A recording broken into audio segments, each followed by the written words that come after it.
Good afternoon, how are you doing? We're looking here at an informal video, piecewise functions formula. We're basically looking at a procedure as to how, when you're given a piecewise function, how you can set up its formula here with regards to all the component parts, the domain, the equation, all of that. When you're looking over here, you're not having a single straight line, you're having three different lines. You have one segment here, and then you indeed have a line over here. So all of these turns and these corners end up creating three separate components of this entire piecewise function, and you have to analyze them as you see segment 1, segment 2, and segment 3, and we can work from top down. The formula includes your actual equation, and then it includes the domain. And you can look here at the very first segment. When you're looking at it, you're going from 0, 0 to 1, 1, and you can analyze that. It would be no more than a y equals x, a linear line going in this direction, but you have to look at it in terms of its domain. The domain is including 0 and it's going up to 1 and including 1. That one little component is done. When you look at this next line over here, you have a turn which comes down here. What are the points? You have a 2, 0 and you have a 1, 1. You can determine the slope over here, y2 minus y1 divided by x2 minus x1. You'll have slope here is equal to minus 1. Then you can use this, y is equal to minus x plus b. 0 is equal to minus 2 plus b, and b is equal to 2. So you know your equation is y is equal to minus x plus 2. So the equation is minus x plus 2. We would put it here. For the segment number 2 is minus x plus 2. And now we have to look at the domain. It's going from 1 to 2. But since this 1 value is included with the previous segment, you can still put a 1, but put a circular parentheses, and it's going all the way with regards to the domain up to 2. From here up to here you have the segment 2. From here to here you have segment 1. And remember, here you're only looking at the x-axis values with regards to the domain. The last segment is nothing more than a horizontal line, which is y equals b, except here it happens to be the x-axis, which is 0. Y equals 0, that would be it.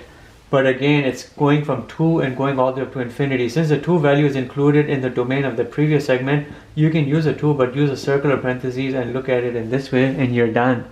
So you have a certain segment with the equation x from 0 to 1, a certain segment with the equation minus x plus 2 from 1 up to 2 including 2, and then a certain line 0, y equals 0 from 2 all the way up to infinity. And this is how you do it. This is how you create the formula for a piecewise function.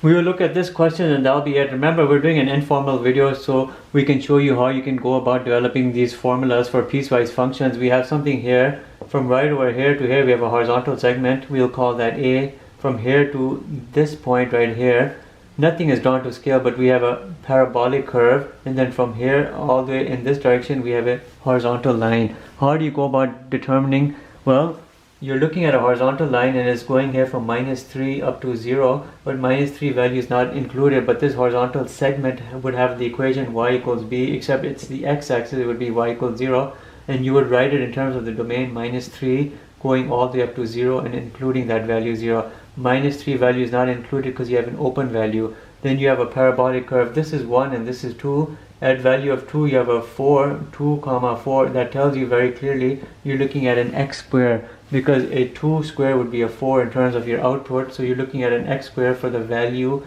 and the equation of this curve b. But where is it going from? It's going from 0 up to 2 in terms of the domain. You can go like this, 0 up to 2, so you don't duplicate the shared value between these two.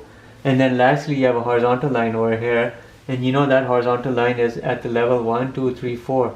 Y equals b, but here b is equal to 4. So here you'll put a 4, and in terms of the domain you're going from 2 all the way up to infinity, except I can do a circular parentheses with the 2 and then going up to infinity, and then that would be it. So this is how you go about developing the piecewise function formulas.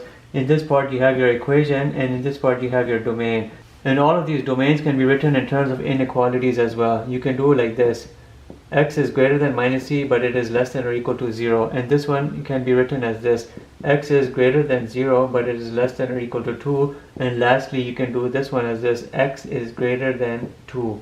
And each of those inequalities would very well mirror this. And that's it for this video. So remember how we go about developing the formulas for piecewise functions. Thank you. Have a nice day.